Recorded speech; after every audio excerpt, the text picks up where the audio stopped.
I'd like to introduce Dr. Bennett Goldberg. He's going to come and speak with us as an overall introduction, and many of you may know him, but I know him best as the director of the CNN, which is the major sponsor for this course, and also as a engineer, natural scientist, however you want to quote it, who really understands cancer care and has a passion for what he does. So please, Dr. Goldberg.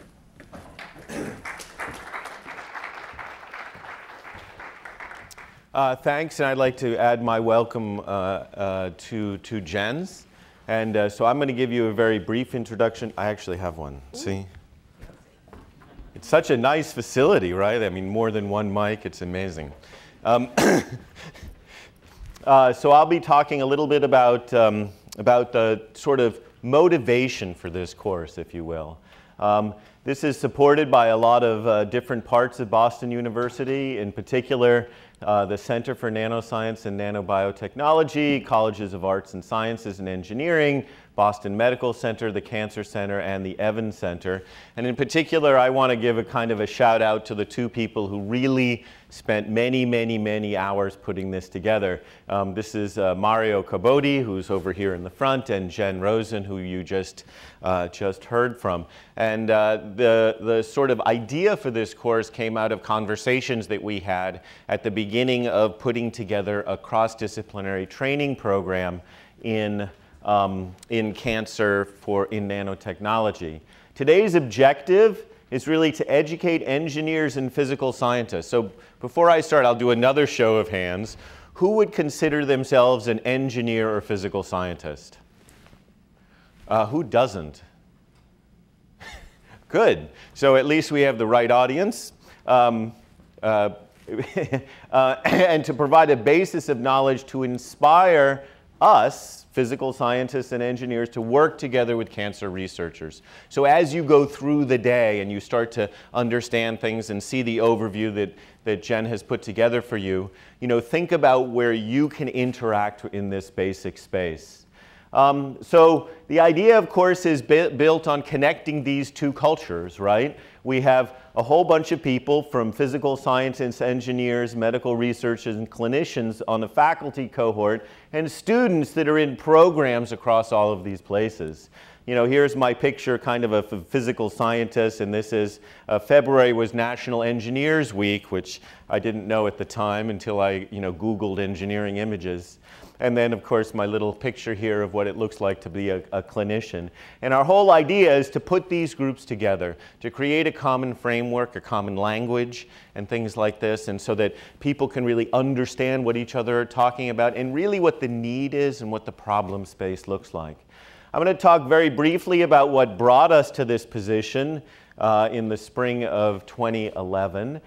We started off in the fall with strategy meetings connecting the Charles River and medical campuses. We then went and taught grand rounds in cardiovascular cancer and infectious disease in nanotechnology, and at the same time we put together workshops and requests for proposals. So this whole interaction between Jen and other people on the medical campus in cancer and nanotechnology on the Charles River campus was developed through an internal pilot funding program, and we funded a bunch of 11 phase 1 in the fall of 2009, and at the same time we wrote a proposal to NIH to create a training program around that.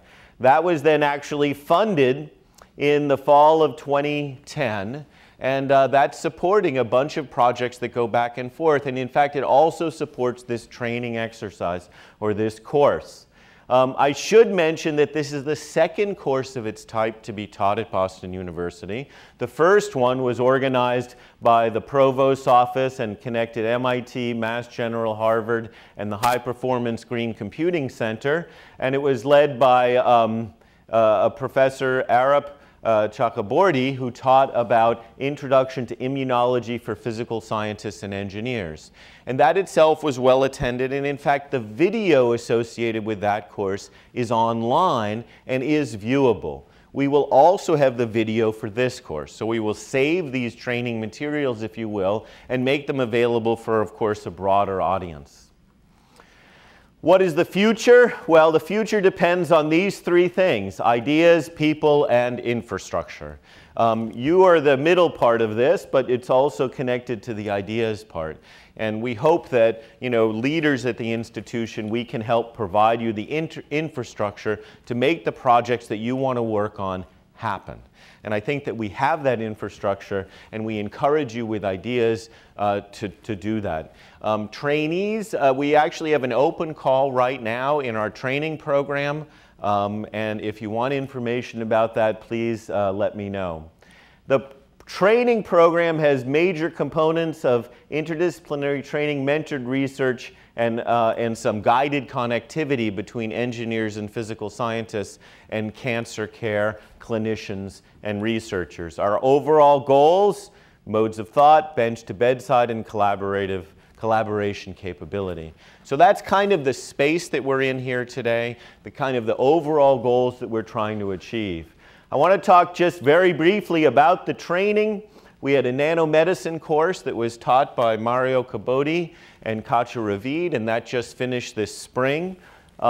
We have this Cancer for Engineers that we're in today. There's also advanced skill workshops that people can sign up for as well. And if you're interested in those, we're teaching the first one this summer in microarray technology, both labeled and label-free. There's lots of participants involved in this. We have participation from MIT, Hopkins, Illinois, Northwestern, Harvard, and of course locally to BU. There are 6 of these interdisciplinary centers around the country, and we're actually building a network of them. So there'll be more and more of these connectivity and training opportunities. So when you think of connections, you generally, unfortunately, think in the classical way of what is a center in this sort of vision of what a hierarchical a structure might be. But I did want to point out what we're actually trying to do here. So this is a social network map. And it's actually built out of data that we took in the last month or so. It's color-coded by campus. So actually, it's not color-coded by campus. It's color-coded by elements within the traineeship. Jen is over here someplace. Where am I? I'm here. Mario is at the center of everything. No surprise. And the kinds of things that we ask when we build this network is, who do you know? How do you know them? How often do you communicate? And things like that. And the idea is to increase the number of people that have lots of lines connecting them and drive more people into the middle of the network. The network now is considered very flat and not particularly robust, but this is our first year. We've only been in business for about 8 months, and so we hope to make it considerably more connected over time. And in fact, we're going to measure this connectivity and ask simple questions. What's the best way to collaborate between 2 campuses or between 2 centers? In the end, we want to go from the pictures that were up here to a picture like this, right? So here's my Google image of a bunch of engineers and physical scientists and clinicians and medical researchers all working together and all smiling. So on that note, I'm going to end and give you back to Jen. I hope you have a great couple of days here. There's lots of opportunity to meet the faculty, to talk to them. I totally encourage questions at the end of the presentations and interact among ourselves. So thanks very much for listening, and enjoy the next 2 days.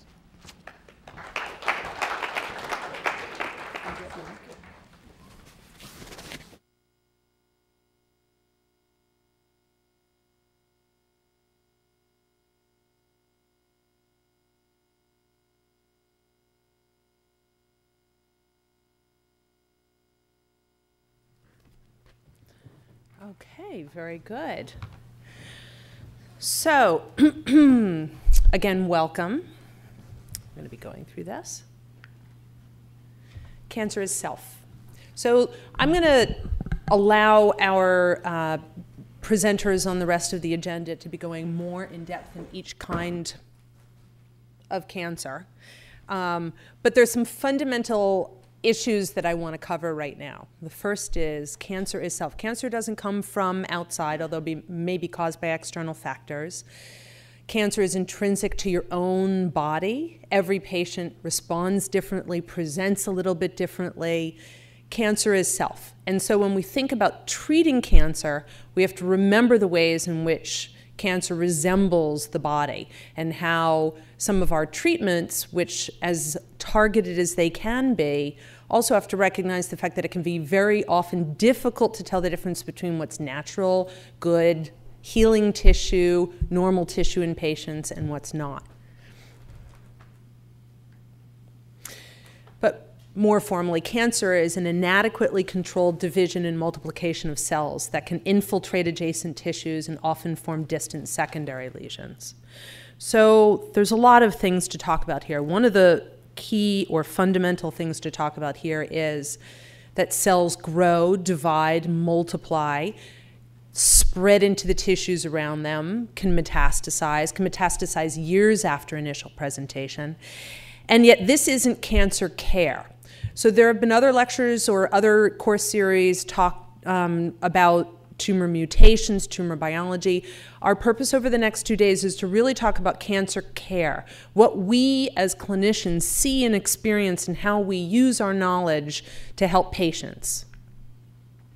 Cancer's been known about for millennia. In fact, they've found bony lesions in dinosaurs. Egyptian mummies have been found to have tumors. Dr. Mendez will be telling you about the Edwin Smith papyrus in the history of breast cancer.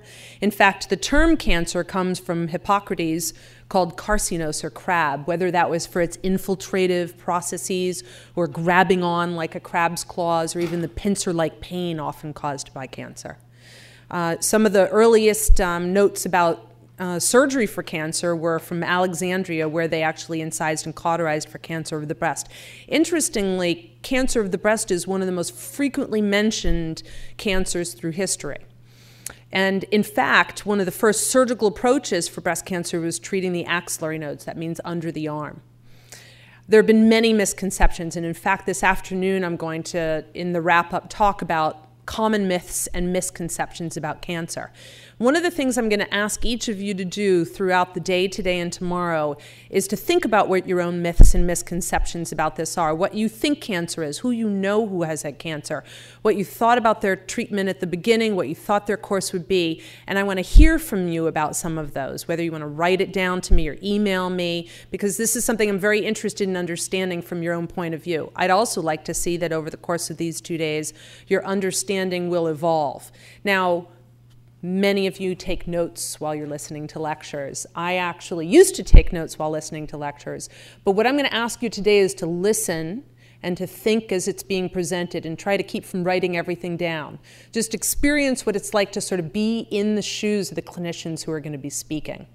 That's another important point. The people who are coming to talk today, if you read the agenda and bios, these are people who treat patients with cancer. Many of them also do research. Many of them run clinical trials or have basic science or translational research laboratories.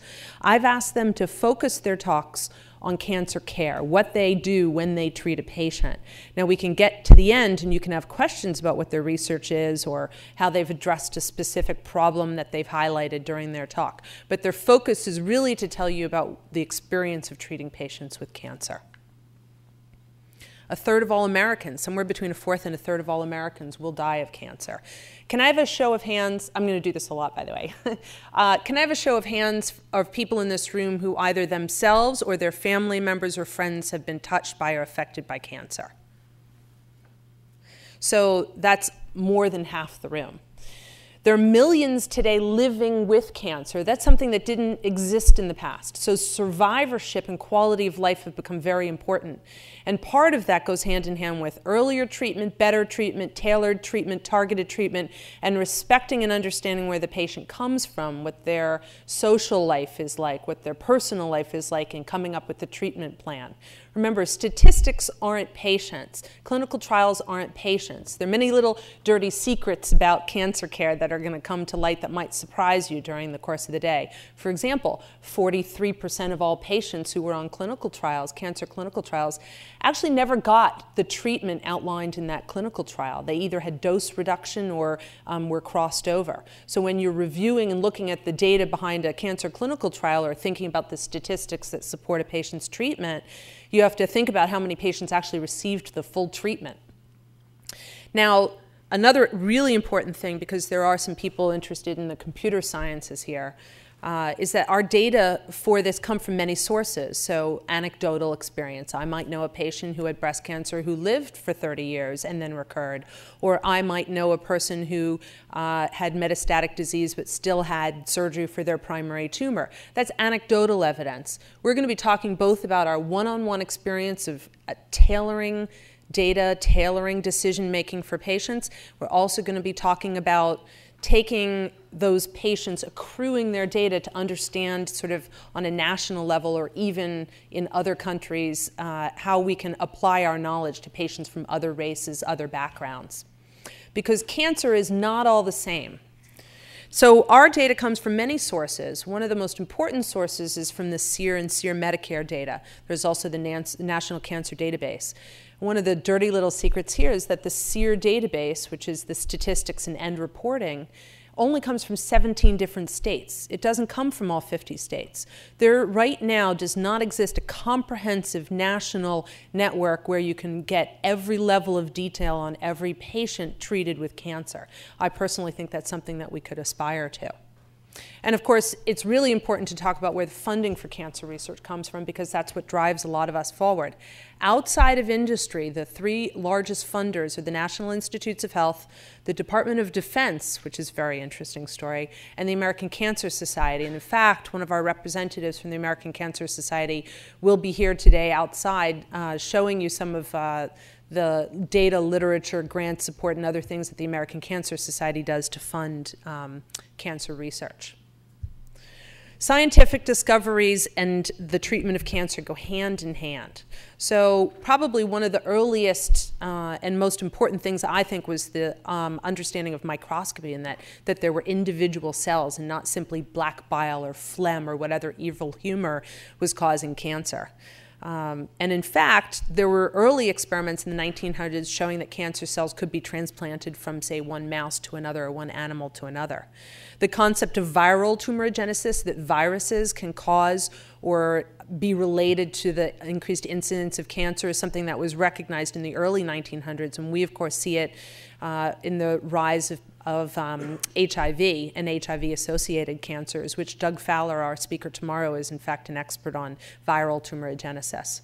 One of the earliest explanations of understanding epidemiology and being able to use your personal clinical observations to address issues in cancer was Percival Pott in 1775 noted that there was an increase in scrotal cancer in chimney sweeps. Now, they thought it was because of an increased exposure to dust directly, but in fact, we think it might be something more where they were inhaling dust particles. And of course, we can all think of that when we think about tobacco and carcinogens such as asbestos.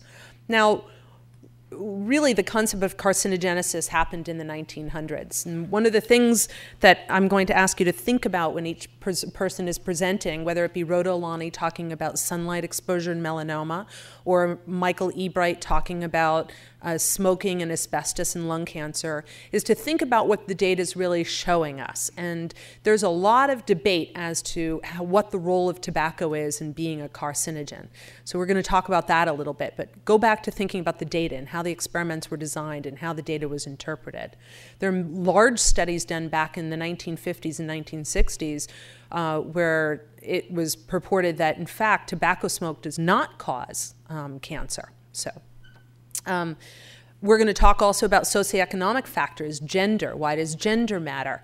Age. Why does age matter? In my particular specialty, which is thyroid cancer, if you're under the age of 45, metastasis to your lymph nodes doesn't negatively affect your survival. But if you're over 45, it does. Why should that happen? Why should spread in patients who are younger not matter as much? And then, of course, thinking about what the socioeconomic factors are that contribute to it.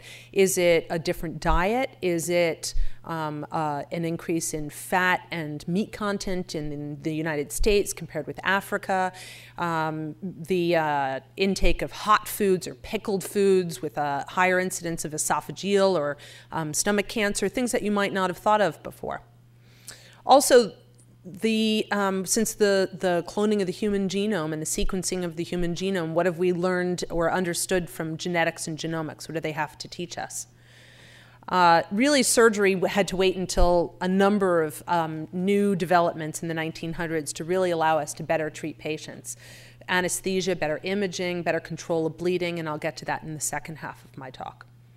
Of course, chemotherapy and the discovery of toxic agents, starting with nitrogen mustard, and then biologics, radiation, immunotherapy, gene therapies, all sorts of things that they couldn't possibly have imagined being able to do without the development of technology. And one of the last things, and one of the things that quite a few people who responded were interested in, is talking about the translation of this outside of the United States, and also about the cost effectiveness of some of our approaches. So for example, one of the common myths or misconceptions is that finding something early is better and more treatable, therefore why don't we do CT scans on every patient every year to find things very early on? Well, there's actually a very complicated answer to that, which is it's not cost effective on a national basis. Also, it exposes patients to radiation therapy or radiation in a way that we're just starting to understand how quantifiable that is, looking at, for example, adult survivors of childhood diseases. If you had a childhood cancer, the chances are that you had a lot of exposure to radiation as a child as you were imaged. So we're just now starting to understand what the long-term effects of those are.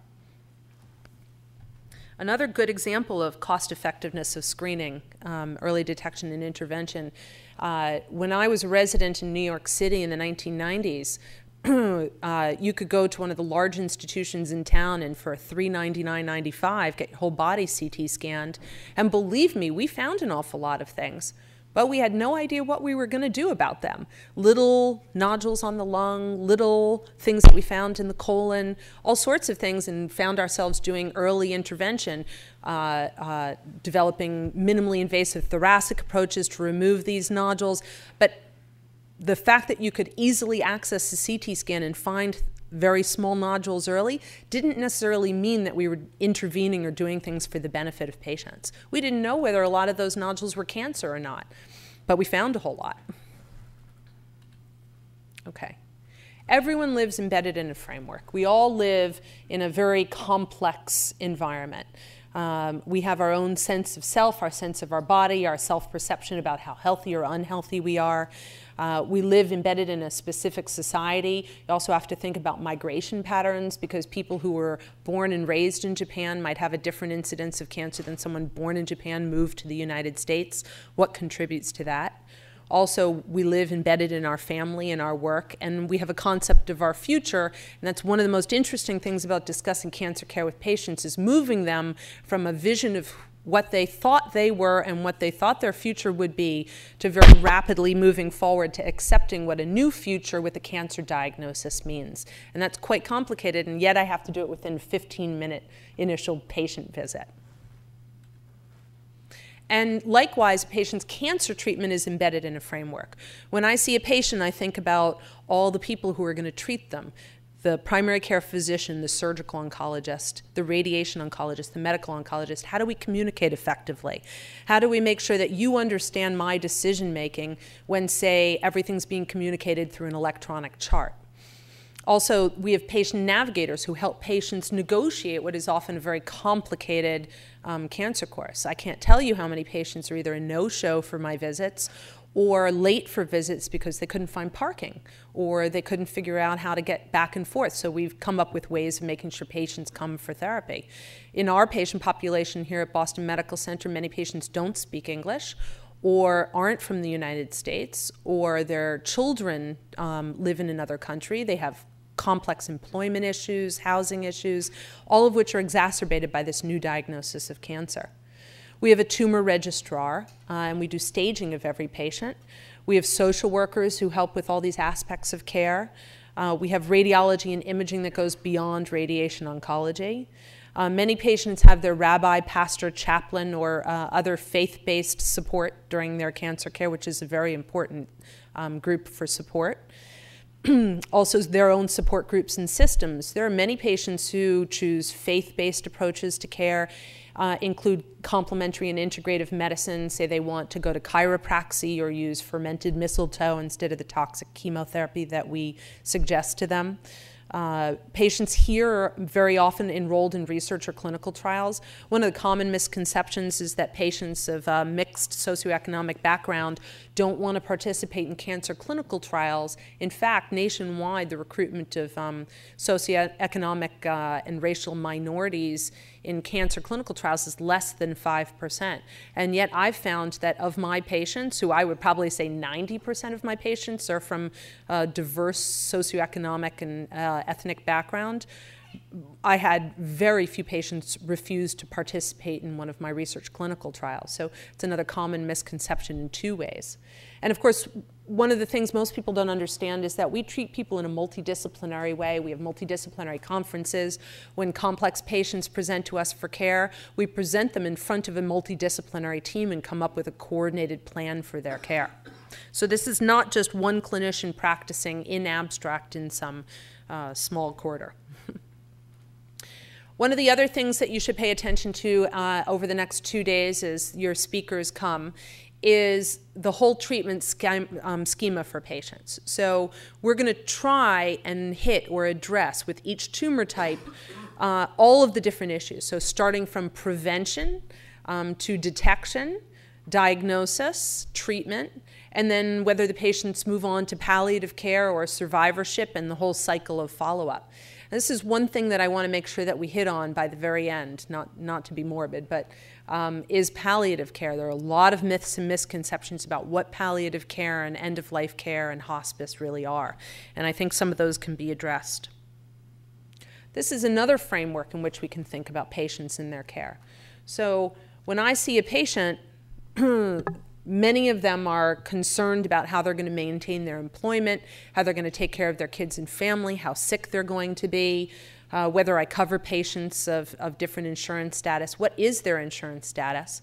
And that's important because in Massachusetts, we have universal coverage, which means for the most part, regardless of your ability to pay, you're covered for all of your screening and intervention. That's opposed to New York City, for example, where I did my residency, where I was at an outlying clinic in Queens, and I saw somebody who actually was at the deli. He was a deli counter guy at the deli across the street from me, and had a heavy smoking history, came in to the emergency room, and we found a mass on his chest x-ray when he came in with a fever and coughing. Well, that was an early stage lung cancer, but he had no insurance. And so in Massachusetts, that wouldn't have been a problem. I could have brought him into the hospital, admitted him electively, done his pulmonary function test.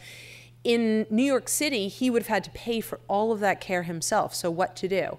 Well, right or wrong, I gamed the system and told him, a week and a half from now, I want you to come into the emergency room and complain of coughing. And we did a chest x-ray. We saw the tumor. I got one of the thoracic surgeons who was on call, on coverage, to do his lung resection. And he's alive 6 years later and was found to have an early stage lung cancer. We could not have done that electively in New York City.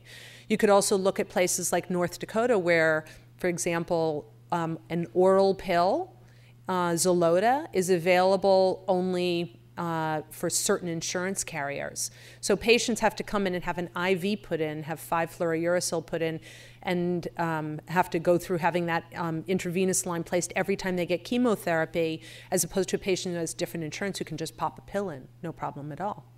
So just a little thing to introduce. And of course, I think about the patient's family history. What am I missing in their family history that will allow me to better understand them, better understand their tumor, better understand what kind of support they're going to have, and the risks for, say, their children or their other family members. And then, of course, this is an area that I'm very interested in outside of my clinical work. So we all live in a dense framework. I'm a surgical oncologist. I have a research lab. I have 3 children. I have involvement in national committees the American Thyroid Association, the American Association of Endocrine Surgeons, all things by which I can learn what other people are doing. One of my interests is in the Massachusetts Medical Society, and I'm very active in the Committee on Legislation in pushing forward or supporting legislation for universal coverage. That comes, at a time where we really have to weigh off the cost and the efficacy of the treatments that we're offering patients versus the cost and efficacy of primary prevention. In the United States, we like to treat symptoms. We're not as fond of treating patients in advance for cancer prevention. Also, the perception of benefit. Many of you might have heard about a recent review in the last year done at Stanford University reviewing the efficacy, the cost effectiveness of mammography screening for women with breast cancer. And that's another excellent example where Jane Mendez can address it, talking about whether that study really applies to women of a more diverse background or not. And of course, do we think that healthcare is a right or a privilege? I could argue it would be a little bit of both. Another good example of that is some of the biologic therapies. So for example, Avastin, bevacizumab, it's a humanized monoclonal antibody that targets the VEGF, vascular endothelial growth factor. So one of the interesting things about bevacizumab is that it was first approved by the FDA for treatment of patients with metastatic colorectal cancer, and not as first or second line, but as third line treatment. So that means in patients who had already failed several rounds of treatment. And of course, it was touted as being, the next greatest thing. Well, in fact, the patients on that clinical trial lived on average 8.6 months versus 5 months, 3.6 months at a cost of $10,000 per month. So let's think about the fact that we have children who can't be immunized and people who can't get their yearly mammograms and so on and so forth versus treating someone who's on their third line of metastatic colorectal cancer at a cost that is quite so high. So it's a lot of balancing off what are very exciting novel treatments with how they're actually going to be used and whether we can afford to pay for everything for everyone. Complicated. So here's some basic concepts in my area of practice. Cancer is self. The most durable cure is complete surgical resection for solid organ tumors. Surgery is the oldest treatment for cancer, and as a surgeon, I have a very central role in the prevention, diagnosis, definitive treatment, palliation, and rehabilitation. And in order to treat patients, I have to be familiar with the principles of all of this in cancer care. Not only this, but my opportunity to participate in research clinical trials, we carry a lot of weight when we talk with patients about enrolling in cancer clinical trials. Another interesting area, for example, is talking about preventive approaches. So for example, if I have a patient with a BRCA1 or BRCA2 mutation in a family with a strong history of breast cancer, I can talk with patients about doing a prophylactic mastectomy. That means removing both of their breasts even though they don't have cancer. So maybe you might have heard in the news about a woman who said in Florida, she said, I had both my breasts removed and I didn't have cancer. Well, is that because she had it removed and the pathology was wrong? No, that was a patient who actually had bilateral mastectomy for the prevention of developing breast cancer. So it's interesting how the lay literature portrays it versus the reality of what we're doing for patients. It's another reason why they talk about us consenting patients in advance of surgery and really explaining to them why they're doing what they're doing. Is it possible to have informed consent in patients who don't have an entire medical background? Surgical oncology has a long and noble history. In fact, the first really credible report of surgical oncology, long-term survival of a patient was in 1809. A 22-pound ovarian tumor was removed. Now, what's interesting about this, if you look at the next point, that was about 40 years before anesthesia. So you kind of have to wonder how exactly that went about for the patient. The history of surgery itself is also very interesting if you look at it separately from the history of surgical oncology, because much of what we've learned about surgical principles have come from war and military operations. So in being able to control bleeding, in being able to support patients from their kidneys, so renal failure or renal issues, blood transfusion, principles of organ management, all of that we've learned from, or we've learned a lot from military maneuvers. So anesthesia really came about from two dentists, William Morton and Crawford Long, who in 1846 were able to excise a submaxillary, that means under the jaw, gland at Mass General Hospital. And it really went from 20 or 30 operations that year to almost 20,000 operations per year at that same institution by the end of the following decade. Another important thing that had to come along was antisepsis, so the recognition that germs cause infection, and started with Joseph Lister from Listerine, or at least the name from Listerine, in 1867 with carbolic acid. There's a very famous story about Dr. Semmelweis, who some of you may have heard. So this is a great tragedy, in fact. Dr. Semmelweis was attending to puerperal women, women who have either just about to give birth or have given birth. There was an incredibly high incidence of staph and strep infections, and it was considered noble to wear an apron and wipe your dirty, bloody hands and go from woman to woman delivering babies. It seemed, very bold to do something like that.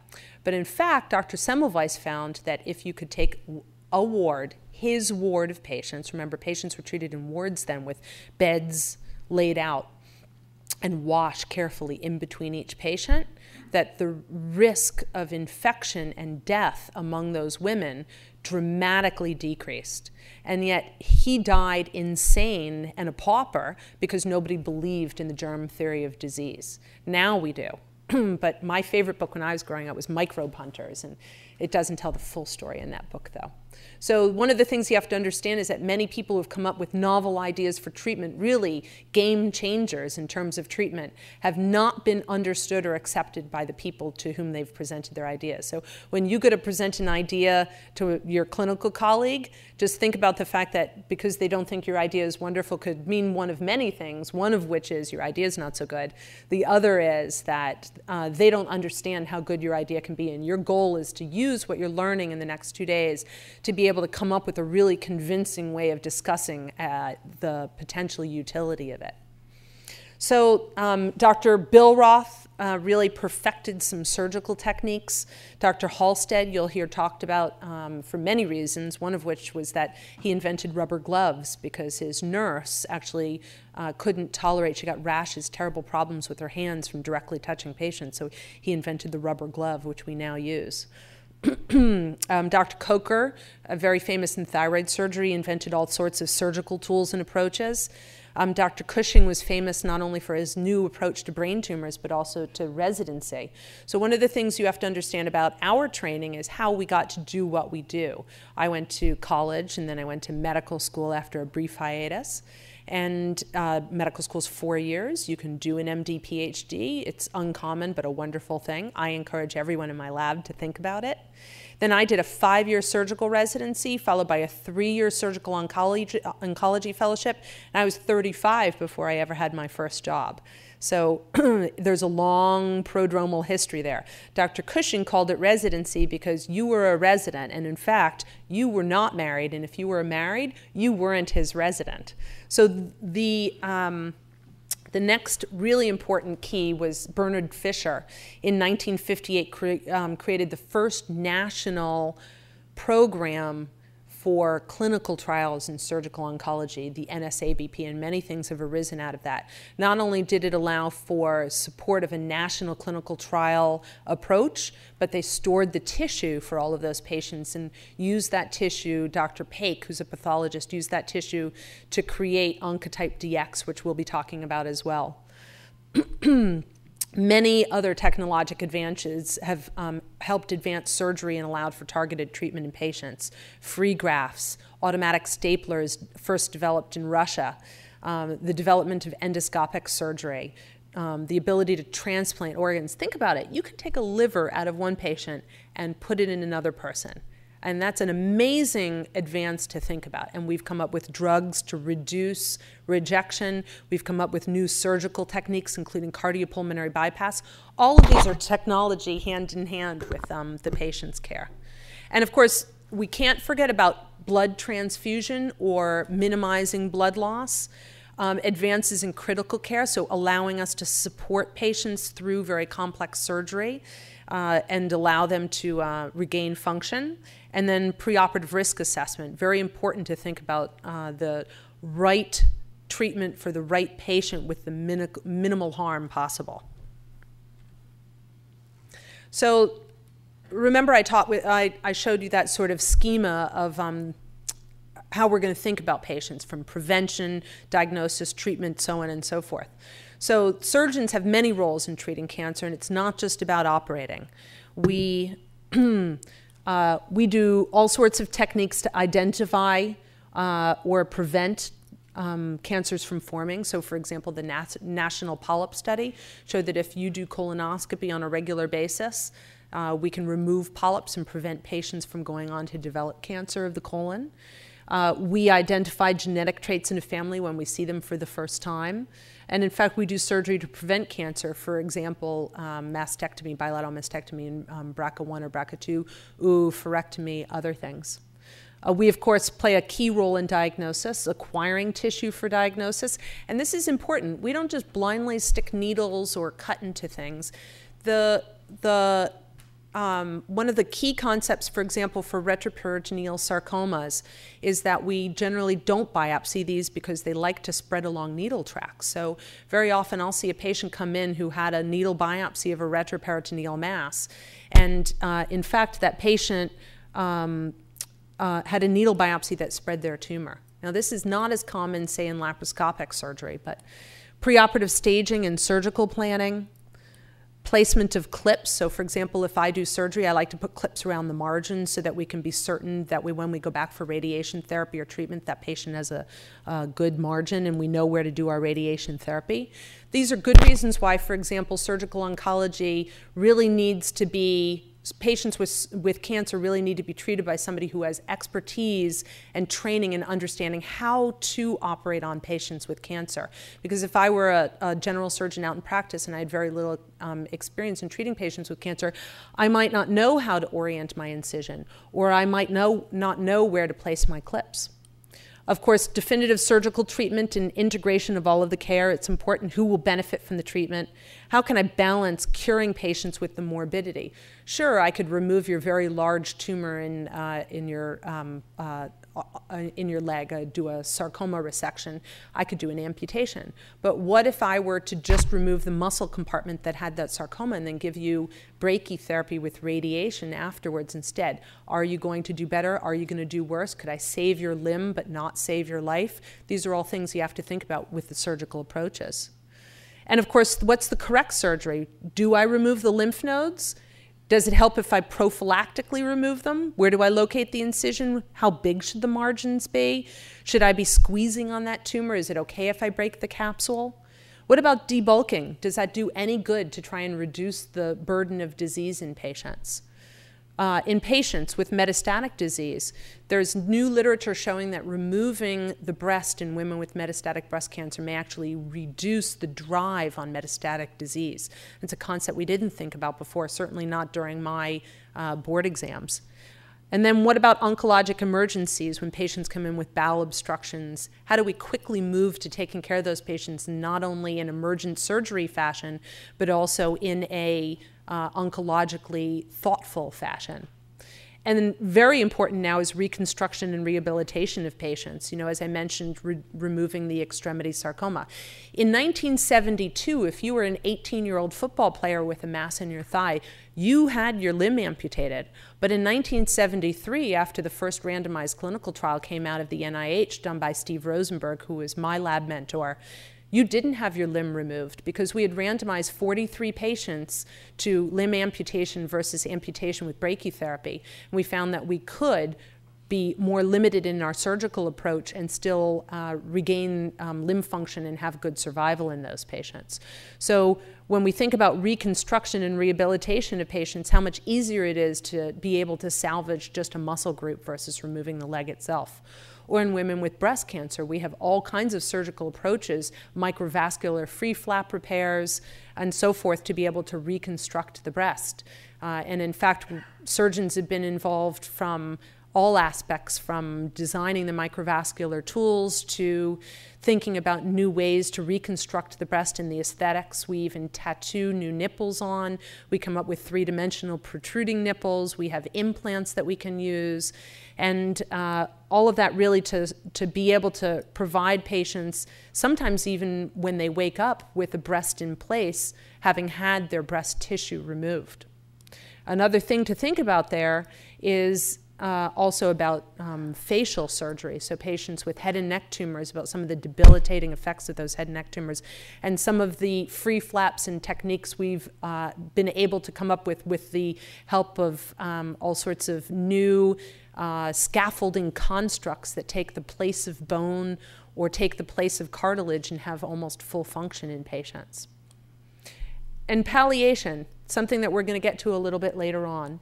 Another key part of this is really training and teaching. Not only do we have a responsibility ourselves to care for patients, but who's going to take care of me when I need my cancer surgery 30 years from now? I have a role in training and teaching the next generation how to care for patients and, of course, the future. So when a patient comes to see me, I do a lot of things in that visit. I'll do a complete history and physical exam, review all their studies, come up with a multidisciplinary plan of care, assess their response to treatment, and have a follow-up or palliative plan. So I'm thinking about a lot of things when you walk in the door. I'm not just asking you questions, I'm seeing how you respond to it. And very often I'll have an interpreter, and that brings up a whole new issue about being able to explain things in a way that patients can understand. So for example, if I'm talking with a woman who's come in with a very advanced invasive ulcerated lesion, who's from a Cameroonian hill country and only speaks a language that 30 people speak, my goals for her therapy might be much different than a 45-year-old Hispanic woman who works as a postdoctoral fellow in somebody's lab. Is that because of the patient? Is that because of where they're coming in and what their stage is? Is that because of their family history, their ability to tolerate therapy? I can't give you any one answer for any one patient, but every patient I have to take my knowledge and use my judgment about what the best approach for their care is going to be. So I look at what symptoms and signs they have. They're clues for me to see. Do you have metastatic disease? Do you have advanced disease? What am I missing? What's your family history? Do you have kids yet? Do you want kids? If I give you chemotherapy, do you want to bank your eggs beforehand because your fertility is going to be limited afterwards? These are all things in my head even when the patient is walking in the door. What's your social history? Do you have lung cancer but you're still smoking? Did you have lung cancer and were told to quit and you're still smoking? What's your gender? Women are much more likely to have thyroid cancer than men. So if you come in with a thyroid nodule, my index of suspicion is higher. What about your age? Well, a 25-year-old is much more likely to tolerate a major liver resection than an 85-year-old is going to be. Or a 30-year-old who injects IV drugs and has unprotected sex, who comes in with a red lesion on their thigh, is probably more likely to have a Kaposi's sarcoma than the 75-year-old on Coumadin who bumped their leg and now has a hematoma, but they're not sure and they want me to diagnose it by biopsy, which that happens all the time. I don't only operate on patients because we know they have cancer. I operate on patients because we have a suspicion that it might be cancer. Then I look at the patient's general well-being. There's two ways of talking about that: ECOG status and Karnofsky score. But what those really mean, how good do you look when you walk in the door? How functional are you already? Am I going to be able to take somebody who's functionally limited from their emphysema or COPD, do a lung resection on them for what would be a treatable cancer in someone who doesn't have emphysema? So I have to look at you and assess what your overall functional status is before and after my surgery. Not only are you going to be able to tolerate the surgery, but are you going to be able to have full function afterwards? Am I doing curative surgery with curative intent? And how well the patient's going to be able to tolerate it. So these are all things that I think about when I look at the permanent studies. Have you had all the lab work that's important to do? Have you had your tumor markers drawn? Have you had all the proper imaging to really help me treat you? What about prior treatment or prior exposure? Patient who comes in who's been exposed to radiation therapy, I'm going to treat their thyroid nodule differently. You're going to have a total thyroidectomy, not a thyroid lobectomy. Also, cytology or histology, it's important to establish a diagnosis. Is this a primary tumor, which is treated very differently from a recurrent or metastatic tumor? And is it resectable, or am I going to leave positive margins? Could we do radiation therapy afterwards? How acceptable is that? Would you rather have a bigger surgery with more morbidity, or less surgery with the potential for lower survival? Again, we talked about reconstruction, rehabilitation.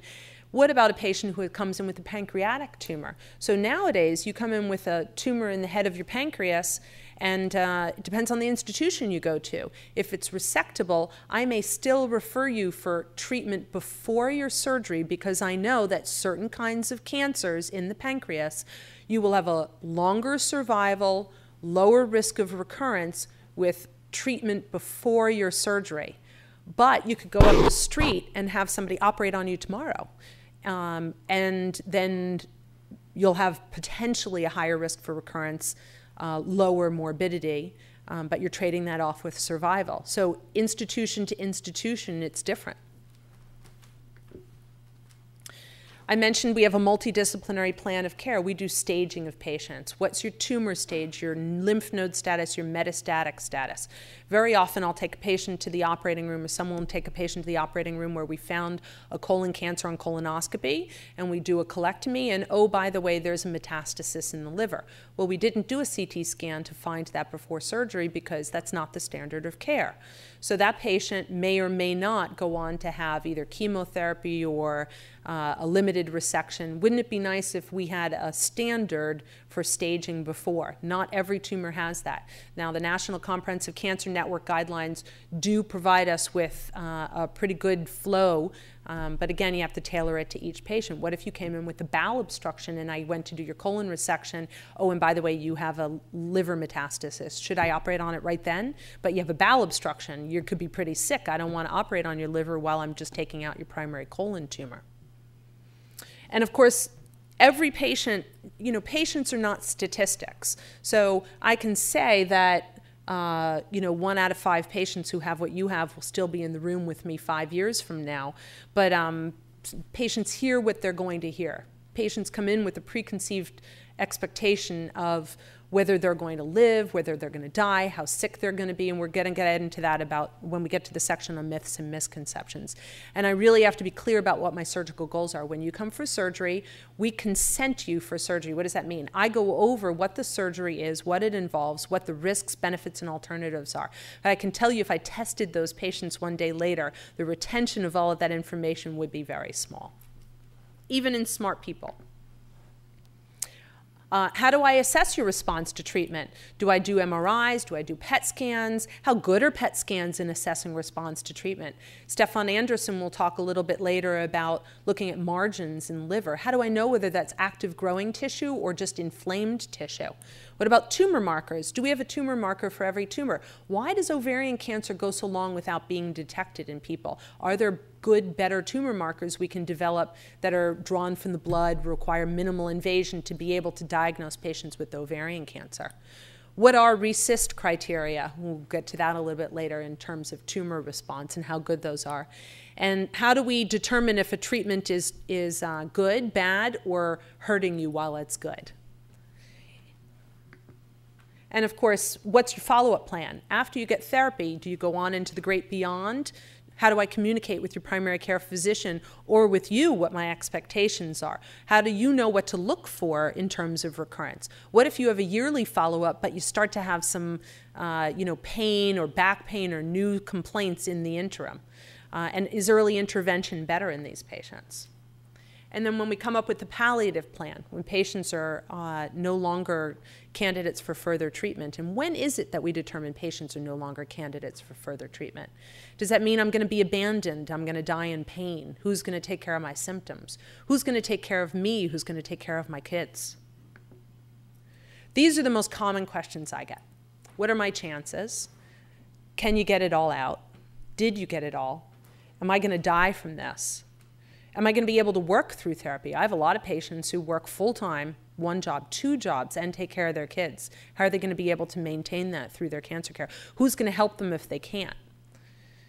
Why did this happen to me? What did I do to make this happen, and what can I do to keep it from coming back? And believe me, if we don't address those questions, there are plenty of people on the internet with a cure or a drink or a potion or a prayer or something that they're willing to sell your patients for a lot of money to keep it from coming back. So if you don't address it, someone will. So the last thing I'm going to leave you with is I'm going to say over the next 2 days, ask questions. Try and learn some of the basics.